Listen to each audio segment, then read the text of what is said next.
எனக்கு நான் செய்யாமல் எதுவும் நான் சொல்லவே மாட்டேன். நீங்கள் என்ன தான் கேட்டால் இவனுக்கு ஒன்றுமே தெரியாது போல் இருக்குன்னு நினச்சிட்டு போனாலும் எனக்கு ஒன்றும் கவலையே கிடையாது.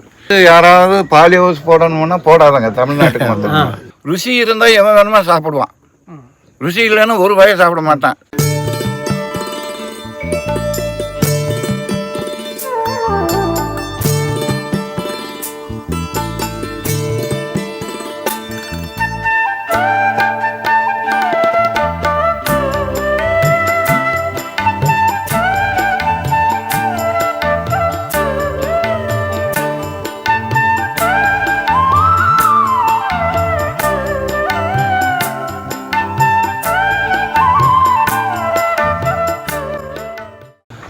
இதில் முதல்ல கேப்சிகம் வச்சுருந்தோம். தண்ணி உப்பு தண்ணினால எங்களுக்கு சரியாக வரலை. கொஞ்சம் பூத்து போகிறது வந்து உப்பு தானே. அது உப்பு. இதுக்கு முன்னாடி இந்த மாதிரி படியாது, உள்ளே போயிடும். உப்பு போய் செடி வளர விடாமல் பண்ணிருச்சு.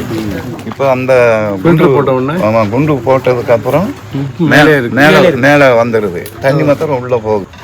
உப்பு உள்ளே போனால் வராது. உப்பு போனால் வராது. உப்பு மேலே படிஞ்சிருச்சுன்னு வச்சுக்கலாம், வருது. தண்ணி சுத்தமாக தான். அதுக்கு தான் இப்போ போட்டிருக்கோம் செடி பழைய வெடி. சரி, இதுக்கு முன்னாடி போட்டது தான் கேப்சிகம். இதோட போட்டது தான். ரெண்டாவது தடவை வந்து யாராவது பாலி ஹவுஸ் போடணும்னா போடாதாங்க. தமிழ்நாட்டுக்கு மட்டும். ஏன்னா நமக்கு ஹீட்டு ஜாஸ்தி. இது போட்டோம்னா ஏகப்பட்ட ஹீட் இருக்கும். டபுள் ஆகிடுதுங்க. மறுபடியும் ஷேர் நெட் உள்ள போட்டு அதுக்கு சேஃப்டி. ஷேர் நெட் போட்டாலும் இன்னும் வேக்காடு அதிகமாக வந்தது நல்லது.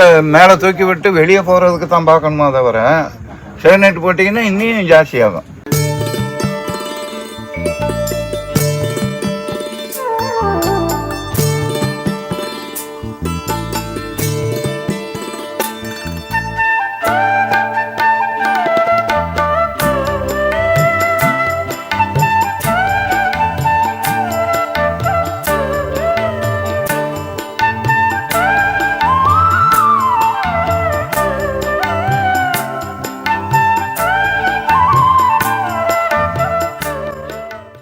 இங்க எல்லாமே உங்களுக்காக விவசாயிகளுக்காக நம்ம இங்க ரிசர்ச் தான் பண்றோம். உங்களுக்கு சொல்றது உங்களுக்கு புரியுது. இந்த வருஷம் இப்படி போட்டோம், எது வருதுன்னு பார்ப்போம். வரலன்னா அடுத்த வருஷம் மாற்றிக்கிடுவோம். உப்பு தண்ணியில் இருந்தாலும் வர்றது பெரிய விஷயம் தான். இது வந்து அது மஞ்சள், அங்கிட்டு கத்திரி, இது இஞ்சி. அறுவடை 1 வருஷம் கூட வச்சிருக்கலாம். நோய் வராமல் இருந்தோன்னா 1.5 வருஷம் வரைக்கும் வச்சோம்னா கீழேயே நம்ம அது என்ன இஞ்சியில் இன்னொன்று சொல்கிறோம்ல, சுக்கு ஆயிரும். ஆமாம், நோய் வந்துருச்சுன்னா மாத்திரம் எடுத்துடணும். நோய் வரலைன்னு சொன்னோம்னா சுக்கு ஆகிற வரைக்கும் நிலத்துல இருக்கலாம். 1 வருஷம் 1.5 வருஷத்துல சுக்காயிரும், எடுத்துக்கலாம்.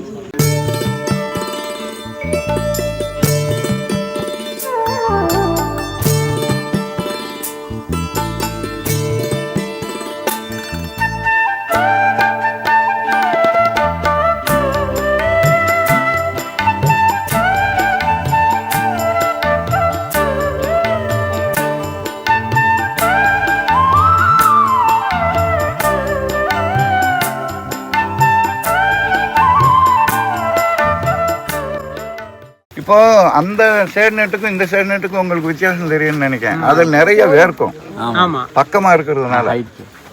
இது ஹைட்டு நல்லா மேலே ஏற்றிட்டோம். ரெண்டாவது தடவை வந்து அதில் வந்து மழை பெஞ்ச உடனே உள்ளே போகிறதுக்கு முடியல. ஒரு நாள் கிட்டத்தட்ட 4 நாள் ஆகுது, இன்னும் ஈரம் தான் இருக்குது. இது ஹைட்டாக இருந்ததுனால நல்லா காஞ்சி போச்சு.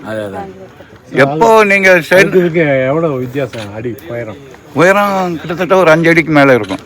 இது வந்து என்ன பண்ணுன்னா, மேலே வந்து பந்தரி காய்கறிகள்லாம் நம்ம வெளியே போடுறோம்ல, வெளியே போடுறப்ப என்ன ஆகும்னா இந்த வெயிலுக்கு இலை மூலியமாகவே இருக்கிற சத்துக்களை வெளியே ஏற்றிக்கிடும். இது ஷேட் நெட்டு போட்டோம்னா எப்படி வரும்னு பார்க்கறதுக்காக இதில் எல்லா வகையான காய்கறியும் வச்சுருக்குறோம். அங்கிட்டு உருளைக்கிழங்கு கூட வச்சுருக்குறோம். இது போடலாம். இது போடலாம். என்ன பயன் சொல்றீங்க? அதாவது வெயில் வந்து இப்போ 45 டிகிரி 50 டிகிரி போயிடுச்சுன்னு வச்சுக்கோங்க. இது 35 டிகிரி மேலே போட்டிருக்கோம். அதாவது வர்ற வெயில 35 டிகிரி கம்மி பண்ணிடணும். நமக்கு என்னென்ன செடி வளரணும்னு சொன்னோம்னா, குளிர் 16க்கு கீழே போகக்கூடாது, 16 18 இருக்கணும். வெயில் வந்து 32 36க்கு மேலே போகக்கூடாது.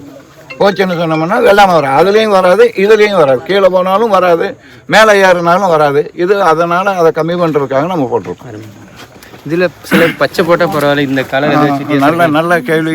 எல்லாருமே தெரிஞ்சுக்கிட வேண்டிய விஷயம். எனக்கு தெரிஞ்சதை நான் சொல்கிறேன். ஒருவேளை நான் சொல்கிறது தப்பு கூட இருக்கலாம்.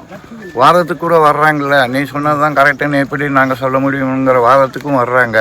நான் என்ன சொல்கிறேன்னு சொன்னோம்னா, இப்போ உங்களுக்கு நீங்கள் கொஞ்சம் வெள்ளையாக இருக்கிறீங்க, வெள்ளை சட்டை போட்டதில் ஒன்றும் தெரியல. நீங்கள் அதே இது ப்ரௌன் கலரோ இல்லைன்னா க்ரீன் கலரோ போட்டிங்கன்னா அந்த சட்டை துணிப்பாக தெரியும். இப்போ என்ன ஆகிப்போச்சு, இது வரைக்கும் வந்தது நம்ம மேலே ஷேட் நெட்டு போடுறது கிரீன் தான் போட்டாங்க. இலையினுடைய கலரும் கிரீனு, மேலே உள்ளதும் கிரீனு. செடி அவ்வளோ விரும்பி வளரலை. நம்ம ஒரு காலத்தில் என்ன பண்ணோம்னா ரெயின்போ கலரு 7 கலரும் போட்டு, இது மாத்திரம் புரிஞ்சுக்குங்க. எனக்கு நான் செய்யாமல் எதுவும் நான் சொல்லவே மாட்டேன். நீங்கள் என்ன தான் கேட்டால் இவனுக்கு ஒன்றுமே தெரியாது போல் இருக்குன்னு நினச்சிட்டு போனாலும் எனக்கு ஒன்றும் கவலையாக கிடையாது. நான் செஞ்சு நான் அனுபவித்து அதில் சரியாக வந்தால் தான் நான் சொல்லிகிட்டு இருக்கேன். நாங்கள் ஆந்திராவில் இருக்கிறப்ப ரெயின்போ கலர் 7 கலர் போட்டு, கலர் இப்படி போட்டிங்கன்னு சொன்னோம்னா, வெங்காயம் வச்சாலும் இந்த லைனில் வச்சுருக்குறோம், கத்திரி வச்சாலும் இந்த லைனில் வச்சுருக்குறோம். அதுக்கு முன்னாடி எல்லாமே கிரீன் கலர் தான், வேறு ஷேட்நெட்டே கிடையாது. இப்போ நாங்கள் சொன்னதுக்கப்புறம் பலான கலரில் இவ்வளவு பெர்சன்ட் கூடுது குறைஞ்சதுன்னதுக்கப்புறம் தான் ஒயிட்டு, ரோஸ் கலரு, மஞ்சள் கலர் எல்லா கலரும் நாங்கள் போட்டோம். அதனால இப்போ பிளாக்குகள் என்ன ஆகும்னு சொன்னோம்னா, நர்சரிக்காரங்க பிளாக் போட்டுக்கலாம். நர்சரி யார் வச்சுருக்காங்களோ அவங்க பிளாக் போட்டுக்கலாம். ஏன்னா வெளிச்சத்துக்காக செடி வளரும். இப்போ நமக்கு வெளிச்சம் வேணும். பூ எடுக்கிறது எந்த பயிராக இருந்தாலும் கூட வெளிச்சம் நிறையா இருக்கணும். அதுக்காக நிறைய வெளிச்சமும் இருக்கக்கூடாது. அதுக்கு தக்கன நான் சொன்ன மாதிரி இந்த 16, 18 கீழே வராமல் 32, 36க்கு மேலே போகாமல் பார்த்துக்கிட்டீங்கன்னா நல்லா வெள்ளாமை வரும். பார்ப்போம். கடவுள் புண்ணியத்தோட உங்கள் தயவுலையே இன்னும் நாங்கள் ஆட்டோமேஷன் கூட கொஞ்சம் செய்வோம்னு இருக்கோம். எப்போ பார்த்தாலும் 24 டிகிரி 22 டிகிரி உள்ளே இருக்கிற மாதிரி.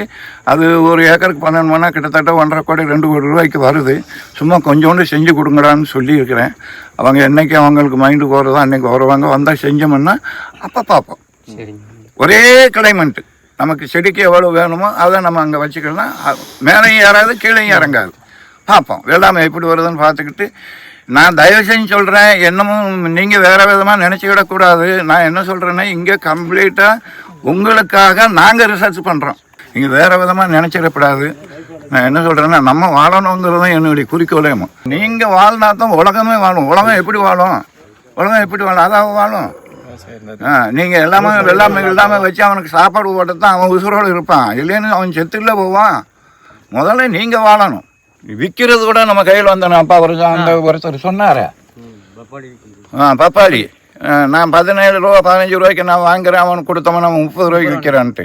நீங்கள் 20 ரூபா 25 ரூபாய்க்கு விற்றுக்கலாம்ல. தயவு செஞ்சு நான் சொல்கிறது என்னென்னு சொன்னோம்னா, உங்களால் முடிஞ்சால் ஒரு குழு மாதிரி சேர்ந்துக்குங்க. நீங்களே காய்கறிகளை பண்ணுவீங்க. 2 பேருக்கு வேலை கொடுப்போம். அடிச்சுட்டு சும்மா இருக்கிற பையனுக்கு வேலை கொடுப்போம். நிறுத்து கொடுத்துருங்க. அதுலேயே அவன் மோசம் பண்ணுறான்னு வச்சுக்கோங்களேன். பாக்கெட் போட்டுக்குங்க. 1/2 கிலோ பாக்கெட்டு 1 கிலோ பாக்கெட்டாக போட்டுக்குங்க. நல்லா நம்ம இது நல்லதாக அடித்து குடிச்சிங்கன்னு சொன்னோன்னு எல்லாரும் வாங்கி. ருசி இருந்தால் எவன் வேணுமா சாப்பிடுவான். ருசி இல்லைன்னு ஒரு வாயை சாப்பிட மாட்டான். நம்ம இது நல்ல ருசி இருக்குது, பார்த்துக்குங்க.